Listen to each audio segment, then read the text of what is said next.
Hola, ¿qué tal? ¿Cómo andan? ¿Qué dicen? Bienvenidas, bienvenidos. Aquí estamos transmitiendo en vivo, 9º capítulo de Kilómetro Cero, desde la Casa de las Madres de Plaza de Mayo, en el barrio de Congreso, que es una manera de entender el título del programa, pero también el punto de partida de un modo de concebir la política, ¿no es cierto? El de las Madres de Plaza de Mayo. Y bueno, aquí estamos, en un momento de tensión política que creo podría resumirse por 3 o 4 cosas que están ocurriendo en los alrededores de este martes 22 de agosto, cerquita de la 1 de la tarde. En principio, la escena de ayer que se vivió en La Plata, al mismo tiempo en que se estaban despidiendo los restos de Chicha Mariani, una de las fundadoras de Abuela de Plaza de Mayo, a metros, es más, en ese mismo lugar, la represión de la policía bonaerense sobre los trabajadores y trabajadoras del astillero Río Santiago, con todo lo que eso significa, no solamente el despido, digamos, de agentes de trabajo público, sino también el desmantelamiento de áreas productivas concretas del Estado, como podría ser INTA, INTI, SENASA, fabricaciones militares, etc. Pero al mismo tiempo, a la misma hora, la cúpula de la CGT estaba reunida con el Fondo Monetario Internacional. Yo le agregaría 2 elementos más, insisto, para completar la escena y podríamos decir, en esto anda la Argentina por estos tiempos. Se decidió que el presidente de la Nación viaje especialmente a un lugar donde no quería ir, a hablar a la reunión anual de la Asamblea de Naciones Unidas, porque en realidad le han comentado la necesidad de que exponga su propio cuerpo ante el establishment financiero internacional, que descree de la posibilidad de que el gobierno pueda hacer frente a las deudas con el Fondo Monetario y, en definitiva, que pueda construir el consenso político para llevar adelante el ajuste que ese programa ha establecido. Y el último elemento, se está discutiendo por estas horas la posibilidad de un allanamiento a las propiedades o a las viviendas de la expresidenta Cristina Fernández de Kirchner, con un aval de la propia presidenta, de la expresidenta, perdón, que quiere cortar, digamos, con el circo mediático de un allanamiento que debe ser el allanamiento más preanunciado de la historia de la acción jurídica penal en la Argentina, ¿no es cierto? Bueno, este es un poco el contexto, yo simplificando, por supuesto, un poco, porque en realidad le quiero dar marco a nuestra charla de hoy. A mí me da mucho gusto decirles que vamos a conversar con Nora Beiras. Ella es,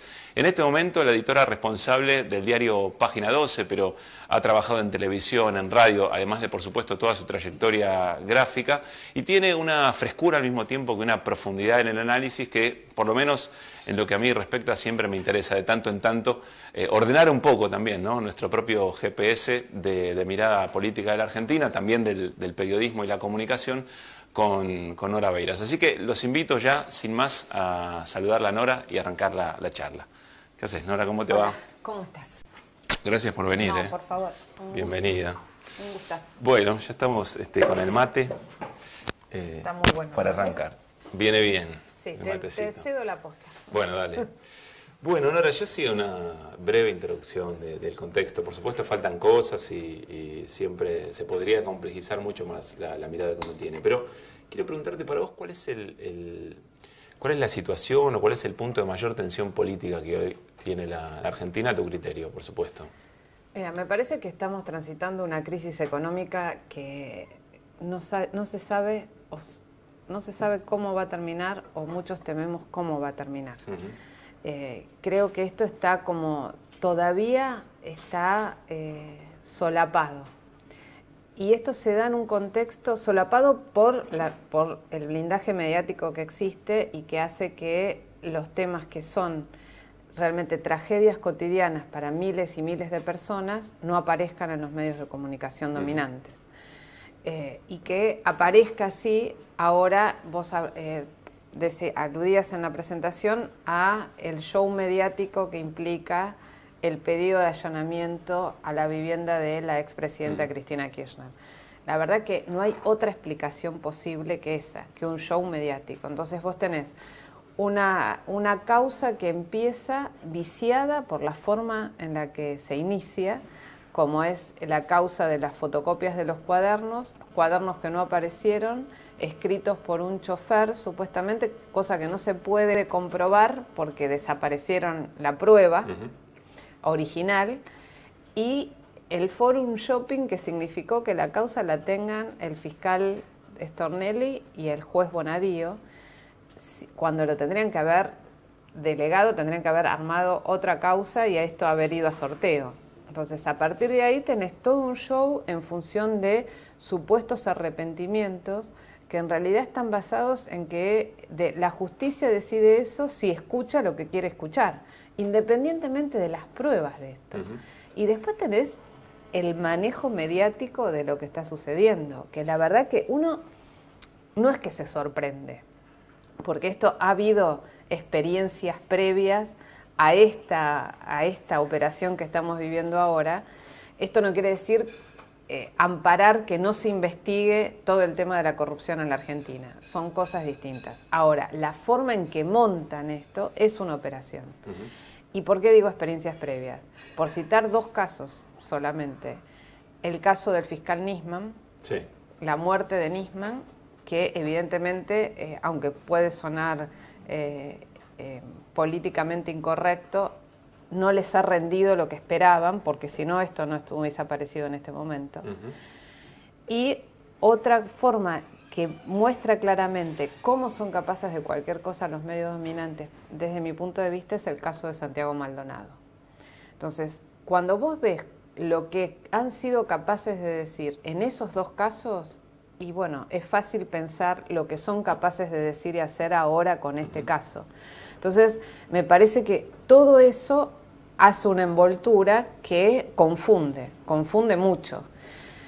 Mi esperanza en este contexto es que, bueno, que la realidad cotidiana que viven millones de personas salte a la luz y esto permita darse cuenta de lo que implica este modelo económico. Bueno, tal cual lo estás relatando, parece ser como distintas aristas de un mismo movimiento, digamos, ¿no? Una política concreta que genera buena parte de todas las desgracias que los sectores vulnerados van sufriendo, y al mismo tiempo, porque no se puede sostener quizá políticamente, aparecen todos estos elementos. Pero lo que te quiero preguntar es, a veces da la sensación que como si no hubiera una real dimensión de la gravedad de lo que acabas de narrar, es decir, estamos hablando del intento de perjudicar la representación política en función no de una persona, sino de un espacio político, sino de un proyecto político determinado. ¿Falta reacción por parte de la dirigencia política sobre esto?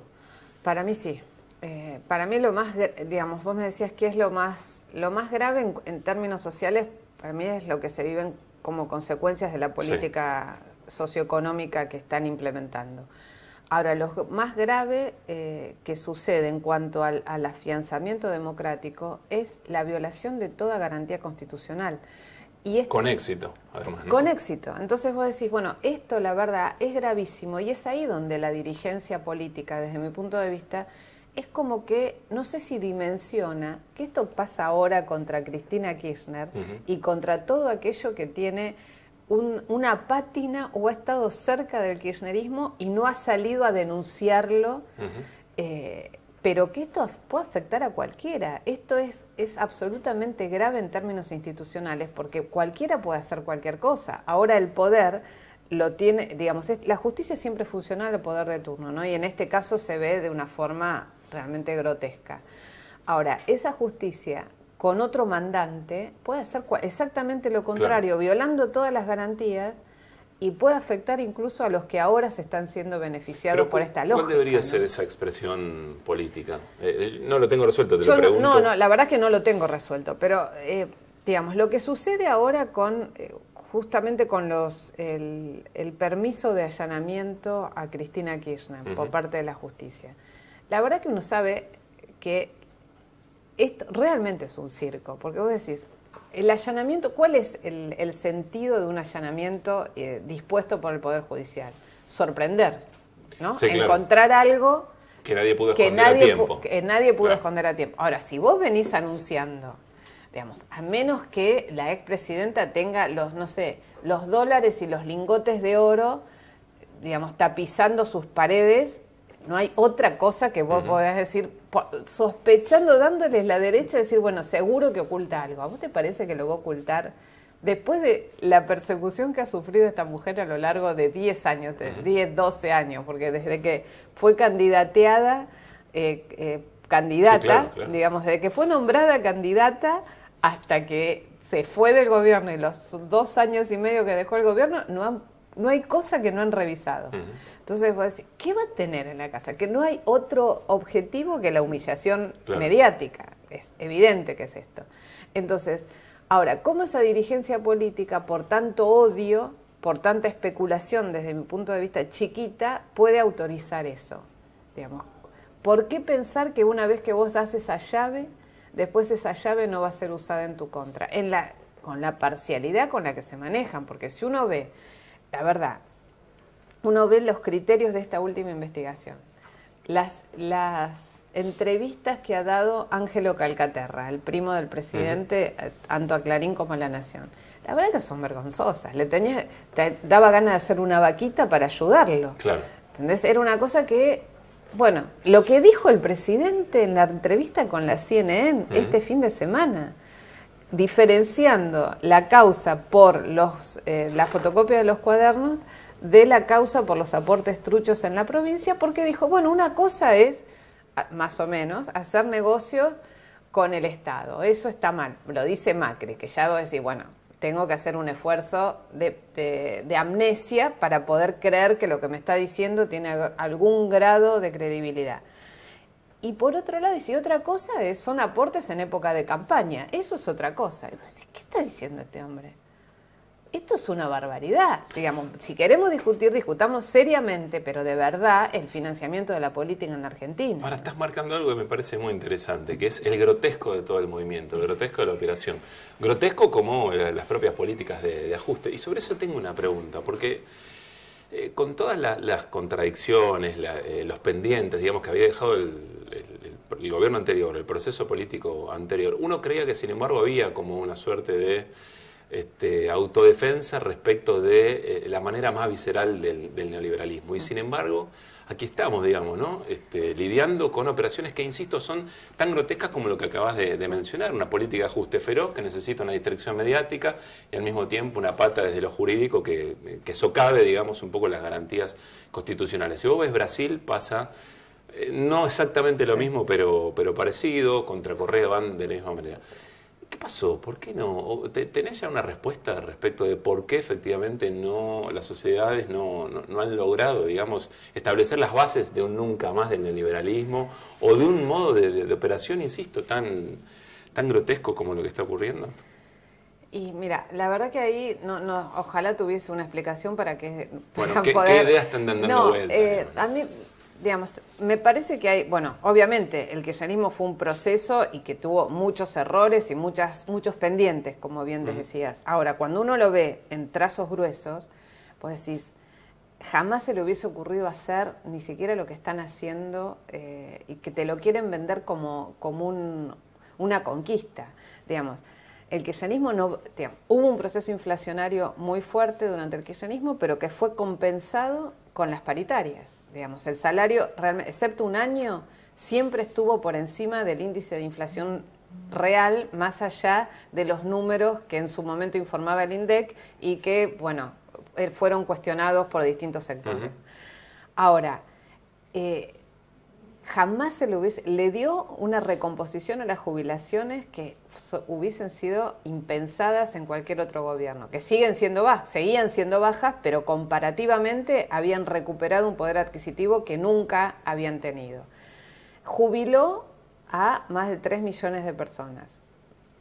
Digamos, le dio moratorias que permitieron la inclusión de estos trabajadores. Ahora vos tenés, en estos 2 años y medio, por tomar el sistema previsional, que modificaron la fórmula de recomposición del haber jubilatorio para bajarla, con lo cual los jubilados ya perdieron promedio un 8% de lo que tendrían que haber recuperado con la fórmula anterior.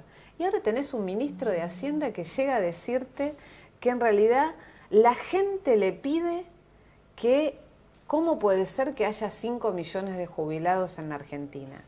Que hayan sido jubilados sin que hubiesen hecho los aportes, lo cual es mentira también, porque muchísima de esa gente que se jubiló tenía aportes que no estaban completos, pero no por culpa del trabajador, sino porque estaba trabajando en negro por los empresarios que no pagaban lo que debían pagar. Más el trabajo no remunerado de los hogares. De los hogares, ¿entendés? Entonces vos decís, bueno, ¿qué pasa que la sociedad, que esto puede pasar inadvertido o que no es ponderado adecuadamente?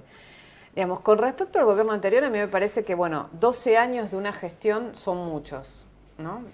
Ahí empieza, hay una como este gran acierto del cambio, de haberse apropiado de la palabra cambio como una necesidad para mejorar, como, digamos, hemos sufrido cambio a lo largo de la historia, está llena de cambios que son para peor, ¿no? Pero haberlo cargado positivamente ha sido un gran logro de la comunicación ideada por Durán Barba, que tiene la genialidad de haber transformado a Macri en presidente. La verdad que es increíble. Eso es para sacarse el sombrero, más allá de que a mí me parece repudiable, la verdad que lograr que esa madera se transforme en algo que sea votado es increíble.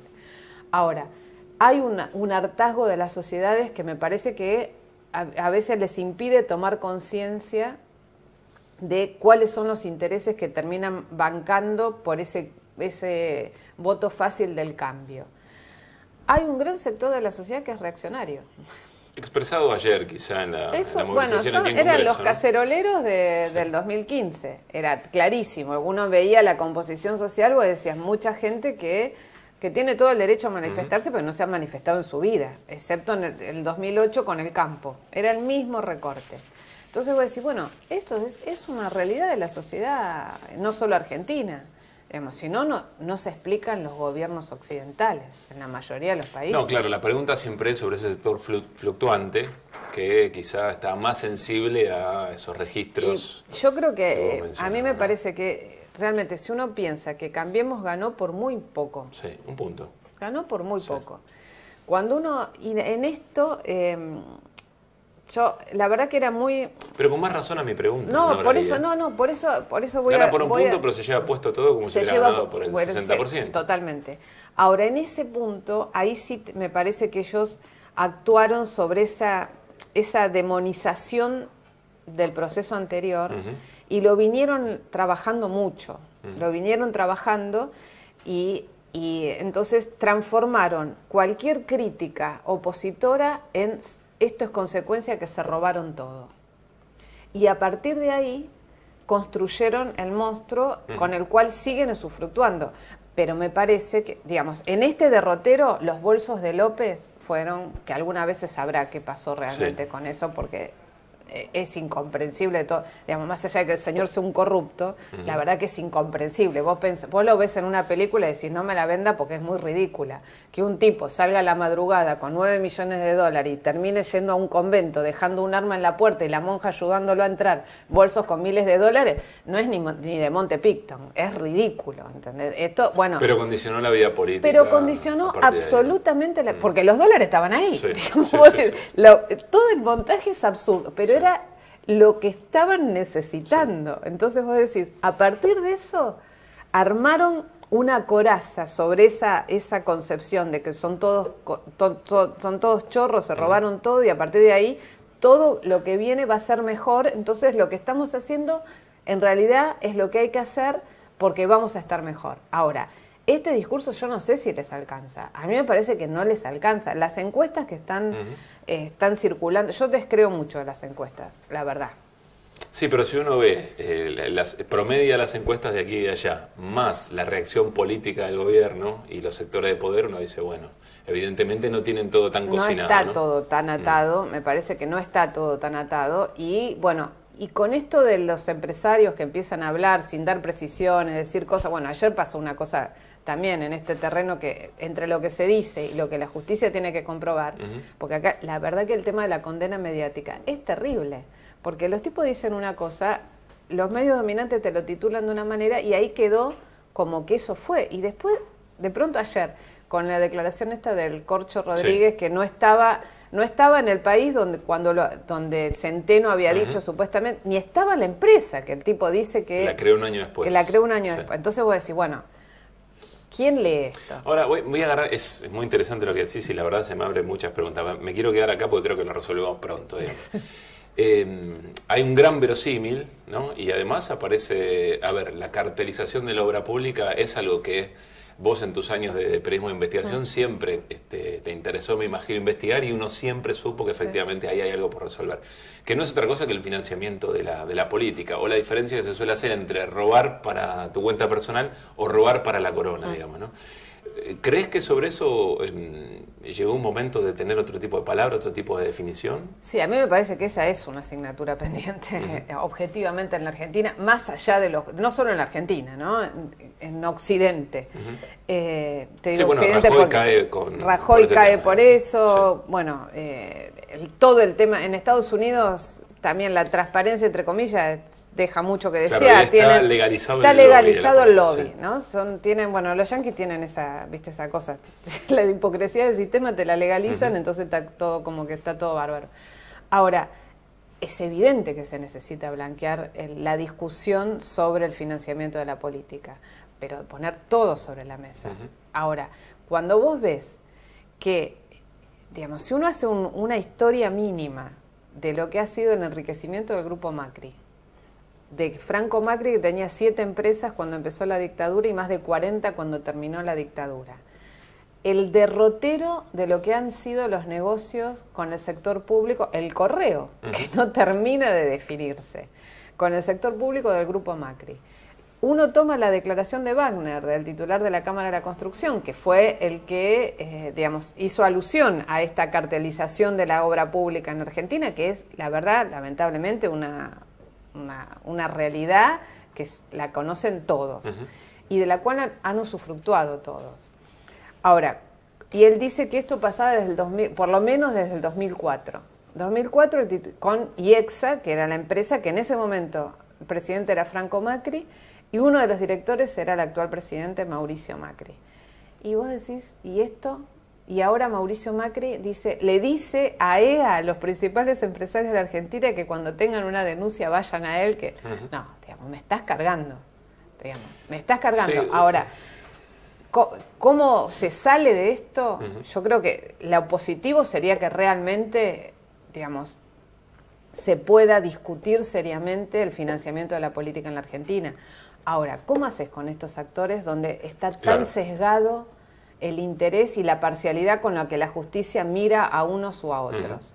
Eso es lo complejo de lograr, digamos, un consenso real en esto. Digamos, ojalá se pudiera discutir, si querés, voy a establecer una traspolación que por ahí es incorrecta, pero se pudiera discutir como se discutió en diputados el tema del aborto. ¿Entendés? Porque yo creo que en diputados se discutió realmente muy bien con legisladores, las distintas bancadas, que fueron honestos en el planteo, que cruzaban intereses que van por fuera, si querés, de la dirección del partido. Ahora, el aborto es un tema social. El tema del financiamiento de la política va al sostenimiento del sistema. Sí, claro. Entonces, no sé si hay una libertad de conciencia para que diputados o representantes de las distintas fuerzas políticas puedan plantearse con honestidad sobre esto, ¿no? Nora, vuelvo un cachito al tema y ya para pasar a otra discusión. ¿Vos crees que la quieren a Cristina presa, que la quieren deslegitimada como para que efectivamente no sea, digamos, el kit de la cuestión en la definición electoral del 19? ¿Puede ser un boomerang para el gobierno que osen, digamos, intentar detenerla concretamente?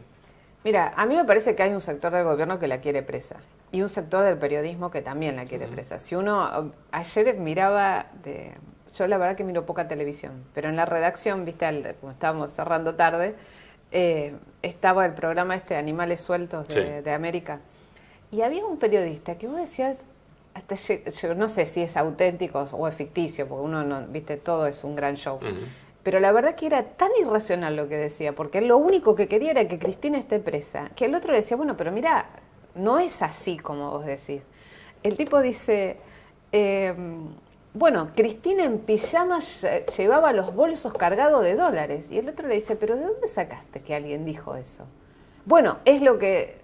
ya está. Entonces, viste cuando decís, bueno, esto es ridículo, pero esto apunta a la violencia de mucha de esa gente que uno escuchaba los discursos ayer. Sí, claro. De esta gente que vos decís, bueno, viste, no, pongámosle racionalidad a todo esto. A mí me parece que sí, que hay un sector, como te digo, que la quiere presa Cristina Kirchner. Hay otro sector, evidentemente, que teme que esto en realidad la fortalezca, ¿no? Que la persecución tan descarada termine victimizándola y termine, junto a una situación económica cada vez más deteriorada, termine transformándola en la alternativa. Claro, evidenciando su persecución, digamos. Exactamente. Ahora, también me parece que hay un sector del peronismo, y muy grande, que no sabe qué hacer con Cristina Kirchner. Porque, bueno, está la famosa historia, y creo que tampoco ella sabe, o por lo menos ha dicho hasta ahora, si quiere ser posible candidata en las elecciones del año próximo. Porque vos tenés, es indudable que es la protagonista de la política en la Argentina. Digamos, te guste o no te guste, no hay dirigente de la oposición que tenga el nivel, la cantidad de votos expectantes y el nivel de exposición que tiene la expresidenta. Digamos, uno veía antes de este escándalo, cuando pasó varios meses sin hablar, desde diciembre, sin hablar, que los editoriales de los principales diarios de la Argentina eran ¿qué oculta el silencio de Cristina Kirchner? Y vos decís, ¿qué dice el silencio de Cristina? Bueno, digamos, no podés construir si no es en confrontación con ella. Y el absurdo de la necesidad del gobierno de que hable su principal, ¿no? Claro, porque entonces ellos... ¿Por qué? Porque también es muy alta la imagen negativa. Entonces ahí estás con que no sabes qué puede pasar. La verdad que a mí me parece que hasta ahora no ha surgido un candidato. Hay nombres lanzados, candidatos ya del sector del peronismo, de distintos sectores del peronismo, pero no hay hasta ahora por lo menos un nombre que vos digas, bueno, esto puede capitalizar. Bueno, ahí se ponen en juego dos cosas sobre las que también quería preguntarte. Por un lado, aparecen algunos sectores del peronismo como garantes de la institucionalidad frente al caos, digamos, ¿no? Y alguno podría pensar, bueno, esto se repite en la historia. En algún momento apareció alguien que dijo, muchachos, bueno, frente a todo este desquicio, yo me ofrezco, digamos, ¿no? Y por otro lado, el cálculo no del gobierno, sino del poder, o alguno de los sectores del poder, pensando en un plan B para garantía de continuidad del modelo. Ayer apareció Felipe Solá, o creo que el lunes, dijo, ni Macri ni Cristina podrían gobernar lo que va quedando de la polarización en la Argentina. ¿Coincidís con eso? La verdad que, bueno, Felipe Solá también está candidateado, ¿no? Entonces habla desde un lugar. A mí me parece que el actual presidente sale muy desgastado de esta gestión de gobierno. Me parece que con la expresidenta está la duda de realmente ha tenido un desgaste de 12 años de gestión y digamos, es muy difícil poder, la verdad que haya un promedio de 30 o un poco más de porcentaje de voto que se supone que tiene cautivo, entre comillas, la expresidenta, que vos decís, es milagroso, porque con todo lo que han dicho de esta mujer, sí, claro, evidentemente ha hecho muchas cosas bien para que tanta gente la siga acompañando. No, además son votos necesarios para quien quiera ganarle la elección. Entonces es el caudal de votos más importante que está vacante si ella no se presenta. No sé, creo que son dos personajes, dos protagonistas de la política con las diferencias abismales que hay desde mi punto de vista entre una y otro, pero que están muy desgastados hoy en día. Para mí sería, la verdad, yo como personaje político que admiro es Cristina Kirchner. Puede haber muchas cosas con las que no coincida, porque me parece, digamos, uno no coincide plenamente con nadie, a menos que sea idiota. Claro. Uno siempre tira algo que le parece que no está bien o podría haber sido distinto. Pero me parece que sería más saludable si pudiese surgir otro líder político en la Argentina, me parece. Ahora, sinceramente te digo, tampoco es que lo veo así con una transparencia que diga así, bueno, este tipo, ojalá, o los que a mí me parece, yo digo, voy mal. ¿Eso fue un problema de kirchnerismo, no haber construido, digamos, perdón por la simplificación, herederos de todo ese proceso? Vimos en Brasil, lo vimos en Venezuela, lo vimos en Ecuador, sí, claro, con Correa, digamos. Evidentemente el tema de la sucesión, cuando hay liderazgos tan fuertes, es muy difícil. Y es muy difícil en democracias con una impronta de líderes muy fuertes, y es muy difícil también en otras sociedades que tienen otra estructura, como los Estados Unidos. Si uno para comparar sistemas que funcionan con dos partidos y con líderes que solo pueden ser reelectos una vez. Ahora, la verdad que después, vos decís, el Partido Demócrata tiene una crisis en Estados Unidos que es muy compleja. Después de la presidencia de Clinton, la verdad, y de Obama, después de Obama, Hillary Clinton no pudo, ganó Trump, bueno, con las consecuencias que esto implica, y el Partido Demócrata tiene una crisis de representación. El Partido Republicano, vos ves que ponen cualquier cosa, porque la verdad que Trump es cualquier cosa, digamos, es un empresario, es un rico que vos decís, ¿cómo puede ser que este tipo sea presidente de los Estados Unidos? Lo es, no porque sean los Estados Unidos, sino porque es una de las dos potencias más grandes por lo del que mundo. se vio, conserva conserva su intención dentro de los republicanos, ¿no? Conserva absolutamente, y dentro de la sociedad norteamericana, que es lo más preocupante. Pero bueno, la verdad que la sucesión política es un problema serio. Y bueno, en la Argentina está claro esto, qué sé yo. En Cambiemos también tiene un problema serio. Se volvió muy personalista todo. Hace poquito Jorge Alemán nos dijo que él creía que la mayor crisis tenía que ver con la destrucción de los partidos políticos. Y yo coincido. La verdad que me parece que es absolutamente... Por lo que Juan Carlos Monero dice, los continentes... Es que me parece que es así. Cuando uno ve en la Argentina, la verdad que los partidos políticos están dinamitados. No es consecuencia de Cambiemos. Esto viene, digamos, se acentúa en la crisis del 2001 y nunca más. Quizás al revés. Quizás eso es la explicación en parte de es la expresión de esa crisis. Pero me parece que, bueno, el radicalismo no existe. La verdad que, sinceramente, porque vos tenés... si escuchás al presidente de la Convención Radical, digamos, parece que se tiene que ir de la alianza de gobierno, ¿no? Y la convención es la institución del partido que fija la plataforma electoral. Entonces voy a decir, lo que dice este hombre no tiene nada que ver con lo que hace la alianza de gobierno. Seguro vas a hablar del peronismo. Te agrego esta pregunta. ¿Viste? Suele decirse, las teorías políticas todo bien, pero en la Argentina el peronismo. Sí. Y te rompe como todos los análisis. ¿Coincidís con esa mirada? ¿Es así de disruptiva el peronismo, digamos, para hacer un análisis? Creo que es disruptivo el peronismo, sí, me parece que sí. Porque, contiene... Todo lo que contiene hoy el peronismo, la verdad que es muy difícil de que esté dentro de un mismo partido. Si uno va desde Urtubey, ¿no?, a Cristina Kirchner, pasando por Pichetto, Gioja, la verdad que Rossi, Capitanich, ahí tenés, por citarte algunos, después tenés Berna, qué sé yo. Sí, y en las encrucijadas todos se atribuyen a decir, pero yo soy peronista. Pero yo soy peronista. Entonces vos decís, bueno, ¿cómo se hace esta síntesis? Y es compleja, la verdad que es muy compleja, es muy difícil, y evidentemente el gran tema es quién lidera a ese gran monstruo. ¿Quién conduce? Esa es la... bueno, históricamente hay un sector del peronismo que siempre ha logrado fagocitarse a todas esas ramas que se... Absolutamente. Que representan y cuando vos lo ves, porque vos decís, este peronismo que uno ve hoy con muchos de los gobernadores que subsisten o son sucesores de los que estaban durante el kirchnerismo, y que han tenido posturas muy conciliadoras con las políticas de Cambiemos, en definitiva, uno dice, bueno, pero era el mismo peronismo, pero claro, el que conducía era el kirchnerismo. Claro. Y ahora esto es lo que está en crisis ahí adentro. Me parece que esa dificultad, porque además el kirchnerismo siempre ha tenido una relación difícil con el peronismo. Al principio Kirchner, la verdad, ideó la transversalidad, que era un atajo para no estar atado al partido. Claro.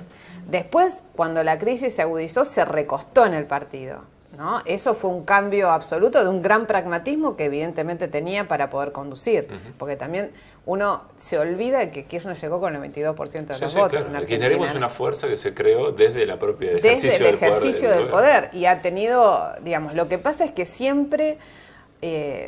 para mí lo que a mí me reconcilia con muchas de las cosas del kirchnerismo es que en los momentos de crisis nunca salió por derecha.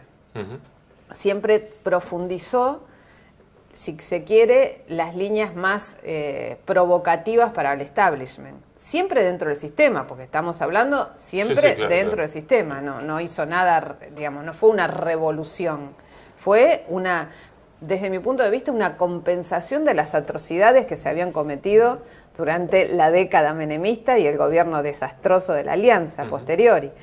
Pero me parece que, qué sé yo, por poner solo 2 ejemplos, después de la derrota legislativa del 2009, Cristina Kirchner propone la asignación universal por hijo y la discusión sobre la ley de medios. Entonces voy a decir, venía derrotada de las elecciones. Claro, podría haber tenido un gobierno más conservador. Podría haber tenido un gobierno muchísimo más conservador si no se hubiese enfrentado como se enfrentó al poder de los medios dominantes.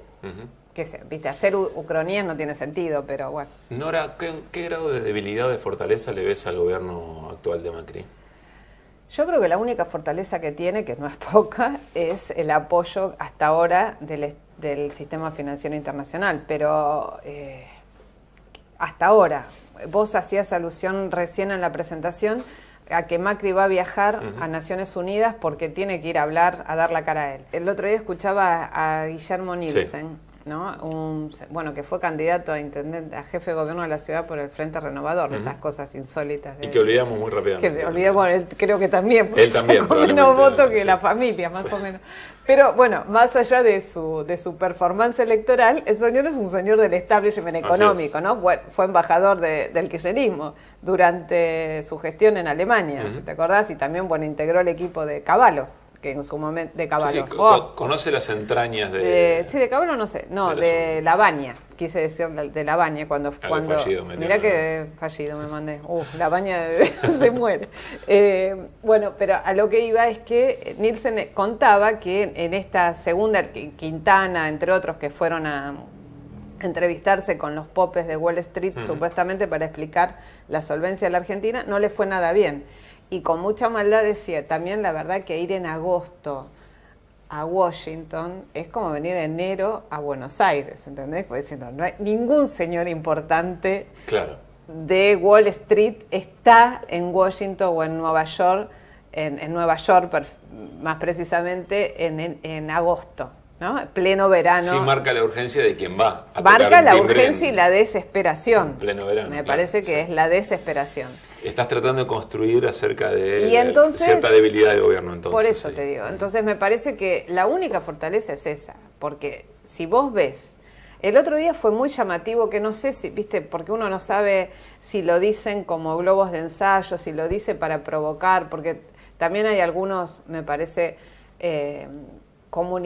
columnistas del establishment, alguno que otro, que se divierte, entre comillas, con algunas maldades. Como es el caso de Pagni. Pagni que, si uno lee lo que escribe, a veces cosas demoledoras las que escribe, pero como puso los providenciales cuadernos. Sí, ¿no? Está claro que se divierte, ¿no? Yo creo que se divierte. Sí. Pero, por ejemplo, dijo que, que por ahí algunos estaban evaluando la posibilidad de adelantar las elecciones. No sé, digamos, yo creo que no sé cómo van a ser, digamos, si esto fuera una hipótesis, uno dice... Lo que tuvieron que decir es que ahora estamos con la tormenta de frente, ¿no? Veníamos de lo peor ya pasó, en 4 meses estar con la tormenta de frente. No, más fue turbulencia, tormenta, tormentón, tormenta de frente. Claro, ahora la próxima es tsunami. Claro. No te queda mucho fenómeno meteorológico, agárrense. Ahora, ¿cómo haces para adelantar elecciones en un contexto de agárrense? Sí. ¿Entendés? No sé. Pero sin embargo son cosas que cuando se empiezan a decir, apareció la palabra default, ¿no? En las últimas horas. Puede estar lejos o cerca, pero cuando aparece dentro del imaginario ya es un tema. Pero no sé si viste la entrevista que le hizo Fantino a Duhovne, donde le dice, estamos haciendo todo lo posible para no estar en una crisis. Entonces el tipo le dice, pero me estás hablando del 2001. Bueno, pero estamos haciendo todo lo posible para no... ¿Viste cuando decís, pero estás diciendo una barbaridad? Sí, claro. Entonces ellos lo están diciendo. Entonces si no tuviesen ese apoyo... Porque obviamente esto no es un proceso solo. Los procesos en América Latina, si uno no los puede pensar individualmente, son procesos regionales y no se dan, digamos, lo que pasa en Brasil, la verdad que es distinto a lo que pasa en Argentina, pero tiene muchos puntos en común. Si vos, digamos, impedís que en el mayor país de América Latina, la octava economía del mundo, se consolide un régimen que redistribuyó un poco y haces este zafarrancho institucional, porque lo de Brasil es un desastre institucionalmente, digamos, y en la Argentina hiciste todo lo posible para que este modelo de derecha se consolide en el poder y no se pueda sostener, digamos, la verdad que es, ¿qué puede volver? Por ahí hay un riesgo que marca Zaffaroni, ¿no? Hace bastante tiempo, sintetizándolo, en un contexto de tierra arrasada institucional. La salida nunca ha sido por izquierda y además alejada de la política, en un descreimiento de la política muy importante. Es que eso es lo terrible, porque vos decís, tenés entre el sector que odia cualquier alternativa opositora, porque creo que hay odio realmente, porque si no hay razonamientos que si no se pueden entender. Vos tenés un sector que lo único que quiere es eso, que no vuelva nada que se parezca a algo distinto de lo actual. Entonces, y ahí siempre la alternativa es por derecha, la verdad, porque no hay, por izquierda, la izquierda tradicional en Argentina nunca ha tenido los votos necesarios para llegar al poder, la verdad. Ni vocación de construir consenso con otros. Ninguna vocación de construir consenso. Entonces vos decís, esto evidentemente siempre vuelca a la derecha. Nora, hablabas del silenciamiento en términos mediáticos, o por lo menos la dificultad de representación de algunas ideas en los medios. ¿Vos crees que eso es pura obra del gobierno o crees que hay otros factores que explican eso? A mí me parece que se conjugan dos cosas. Por un lado, cuando uno, desde mi punto de vista, ¿no? Cuando uno toma conciencia que el margen electoral por el cual se consagró Cambiemos fue tan escaso, creo que eso a ellos los convenció y los convence de sacar del espectro de mayor penetración mediática aquellas voces que puedan ser críticas con más fundamento. Es decir, ser brutales en la eliminación de toda caracterización opositora. Me parece que eso es lo que han hecho de movida. Y ahí a eso también le tenés como agravante, desde mi punto de vista, la complacencia de sectores empresarios que no quieren pelearse con el gobierno sosteniendo o apoyando cualquier alternativa mediática que pueda incomodar a ese gobierno con el cual quieren hacer negocios o del cual necesitan determinadas medidas o tan sucios y quieren ser protegidos. Claro. Entonces me parece que por eso es tan poderoso ese andamiaje que han armado. Ahora, lo que han hecho con la fusión de Telecom con el Grupo Clarín, y eso es, para mí, es el papel prensa del siglo XXI, es darle todo el poder de la comunicación electrónica, se puede denominar así, o de las telecomunicaciones, en una asimetría que es riesgosa para la democracia. Esas son las medidas que vos decís, esto se te vuelve en contra, porque ahí el poder es el poder del establishment independientemente del gobierno de turno. Y cuando el gobierno le deja de ser funcional con tremendo poder de fuego, es muy jorobado controlarlo. ¿Entendés? Cuando desarmaste todas las estructuras de control del Estado. ¿Entendés? Nora, cuando uno piensa en el movimiento de mujeres y en la enorme cantidad de conquistas que efectivamente han logrado, uno está tentado siempre a pensar, bueno, de ese modo de hacer política, ¿cuánto puede abrevar y de qué manera a la construcción política de un proyecto de país que tenga como objetivo efectivamente el poder en términos de conducción del gobierno, digamos, ¿no? ¿Qué elementos ves que efectivamente pueden surgir desde ahí para un proyecto de país más tradicional, digamos? Me parece que lo que ha surgido, lo que se ha manifestado y ha crecido y se está construyendo en los últimos años en Argentina a partir de la movilización feminista, para mí lo más valioso de eso es la toma de conciencia de los más jóvenes. Pero que no va solo, no es el tema del aborto es la bandera, pero en esa discusión, cuando uno ve cómo los más jóvenes, los adolescentes, argumentan, son conscientes de sus derechos, se plantan frente a lo que consideran que es justo, me parece que ahí hay un potencial que es realmente riquísimo y es al que uno apuesta pensando en que un mundo mejor es posible, porque si no, cuando uno ve los discursos de los gerontes senadores en este país, vos decís, bueno, bajo la persiana y me voy, porque vos no podés creer, no solo geronte, ¿no? Hay una senadora por Salta, que no recuerdo el nombre, que vos decís, bueno, es tremendo. Pero hay una potencia juvenil que te da muchas esperanzas y me parece que en eso, y sabes que ha habido también mucha alegría. Uno va a las marchas feministas, a las marchas de Ni Una Menos, y que comenzaron a partir de la tragedia, ¿no? de los femicidios, empezaron a salir a la calle, pero uno ve una creatividad, una alegría, un desenfado, una forma distinta de pararse ante el supuesto poder establecido, que a mí me reconforta. A mí me parece, bueno, acá hay otra potencia, esto es algo nuevo, es algo distinto, que ojalá que no sea asimilado por el sistema. No parece, ¿no? No parece. Pero por eso, al revés, el desafío parece ser más, bueno, cómo se toman elementos de esa construcción política. Y ese es un desafío realmente para la dirigencia.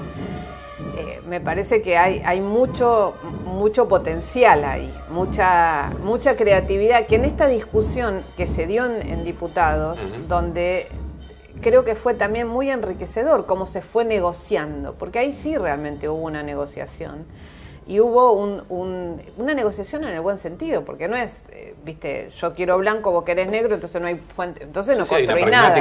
Hay una pragmática que es imprescindible, si no, no construís nada, si no te matás. Sí. Y eso no es la idea. Sí, claro. Entonces me parece que en eso realmente ha habido mucha inteligencia, pero mucha inteligencia.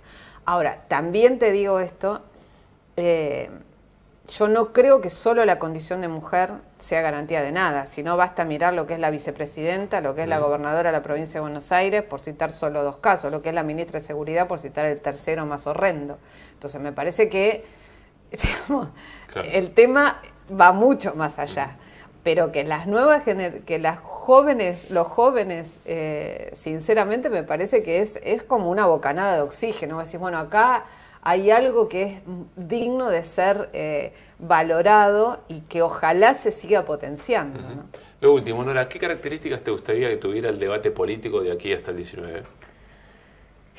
Y la verdad que me gustaría que sea un debate realmente de propuestas, pero a partir de, uno a veces se siente medio desubicado cuando decís, bueno, faltan argumentos, porque vos decís, bueno, yo me opongo a esto, pero está bien, te opones a esto, pero ¿qué me ofreces como alternativa? Porque lo que está no funciona, ¿no? Entonces vos decís, bueno, ¿de dónde sacamos recursos? ¿A quién le sacamos recursos? ¿Cómo puede ser que hoy en día en la Argentina sigan siendo intocables el tema de la discusión en función de las retenciones y de los impuestos a las mineras, mientras se vacía la investigación y las universidades están colapsando? Digamos. Esto se necesita una discusión, pero una discusión honesta en ver, bueno, ¿qué queremos como país? No podemos seguir discutiendo. Vos ves que hay debates, vos decís, ¿cómo puede ser? El otro día veía un programa de televisión que la discusión era el platinado, ¿quién se le había hecho el platinado al juez Ollarvide? Que es realmente un personaje grotesco de la política argentina, del cual creo que se tienen que hacer cargo varias generaciones de la Argentina, políticas de la Argentina. Ahora... De Bonadío también. No, de Bonadío ni hablar, ¿entendés? De Bonadío también. Entonces vos decís, bueno, uno mira el fuero federal y la verdad que son muy contados los que uno dice, bueno, ¿cómo puede ser? Te corrí de eje. ¿Vos te gustaría hacer una campaña llena de argumentos y que haya lugar para desarrollar esos argumentos? Pero suponete, si hay un debate presidencial. Sí. Bueno, yo digamos, soy medio nada, por ahí no sé si disruptiva o... Yo eliminaría a los asesores de imagen, ¿qué querés que te diga? Porque la verdad es que, viste, yo quiero hablar con una persona que piensa por sí mismo, no con un sujeto que me está recitando consignas que aprendió durante una semana recitando frente al espejo. Bueno, hay quienes piensan en realidad que habría que construir un Durán Barba bueno. digamos. Es que, viste, no, yo quiero dirigentes políticos sólidos, ¿entendés? Que tengan argumentos, que piensen por sí mismos, que no te digan una tontería, que se agarren de un flan, digamos, sin entender encima la barbaridad que dijo este tipo, para hacer política, ¿viste? Vos decís, ¿cómo llegamos a esto? ¿Cómo puede ser que el presidente no reciba a las víctimas los familiares víctimas de los marinos que murieron en el Arada San Juan y lo tenga Mirko sentado en el sillón del presidente?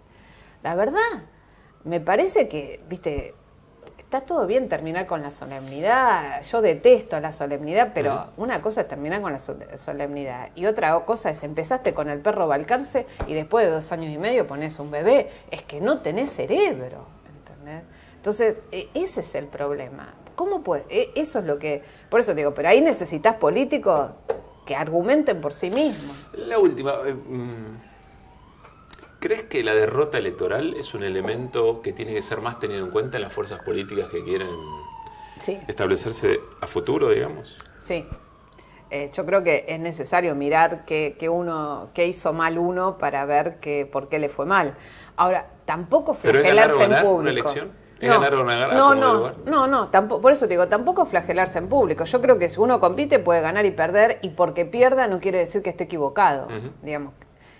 Lo que pasa es que esto en política es como un partido de fútbol, si jugaron bien, sí, pero no ganaron. No, pero alguno te podría decir, bueno, no vayas con la idea de afectar determinados intereses porque entonces por eso. O anda con un candidato que trate de conectar con ese sector fluctuante.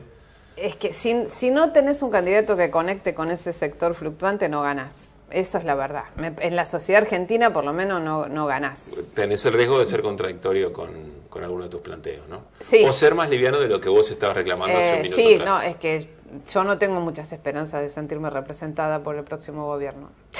Sí, digamos, estoy segura que espero, deseo y confío en que no sea Cambiemos quien ejerza nuevamente el poder en la Argentina democráticamente. Ahora, tengo mis grandes dudas de que el próximo, además con lo que va a dejar este gobierno, pueda ser algo que a mí me resultara interesante en cuanto a afectar algunos intereses dominantes de la Argentina. Tengo mis dudas, ojalá me equivoque, pero también es verdad que, bueno, si no ganás, ¿qué haces? Ahora, mi gran duda, por eso la verdad que el tema de la política, por un lado me apasiona y por otro lado digo, yo no podría nunca estar ahí en esa discusión, es hasta dónde, digamos, esta lógica de, bueno, está bien, hay que conceder para ganar. Ahora, ¿hasta dónde lo que concedes, si concedes tanto, qué sentido tiene ganar? Este es el punto para mí, ¿entendés? Si vos decís, bueno, gané, y después no puedo hacer nada. Si alguien podría decirte que no gane el otro. Por eso, a eso voy, ¿entendés? Digamos, que gané, no ganaste. Digamos, estás sentado ahí, pero no gobernás. Entonces, ¿eso de qué te sirve? Eso no sirve para nada. Si no, mirá, bueno, ha habido en Argentina, qué sé yo, me acuerdo en este momento de la Rúa, vos lo veías a ese hombre sentado ahí, vos decías, bueno, cuando le dijo en una entrevista, bueno, Clarín criticaba mucho al ministro de Economía, entonces vos decís, ¿cómo es la historia? Sí, también es cierto que siempre se gobierna para alguien, ¿no? Sí, bueno, pero ese alguien, digamos, en el alguien para quien se gobierna está el gran tema de qué sentido tiene un gobierno. Si gobernás para el poder establecido, con el cual siempre va a ser más placentero ejercer el poder, digamos, vas a tener un gobierno tranquilo. Placentero ejercicio del poder, es buena esa. ¿Entendés? O un gobierno que si tocas mínimos intereses, se erizan y bueno, y agarrate. Gracias, Nora. No, a vos. Siempre es un gusto escucharte. Un gustazo estar con vos. Bueno, nos vamos. Ojalá que hayan disfrutado la charla como lo hicimos nosotros y dentro de 15 días nos volvemos a encontrar aquí en Kilómetro Cero. Mañana, por supuesto, 3:30 de la tarde. Recuerden, las madres marchan, como lo han hecho sin faltar un solo jueves desde 1977. Que estén bien.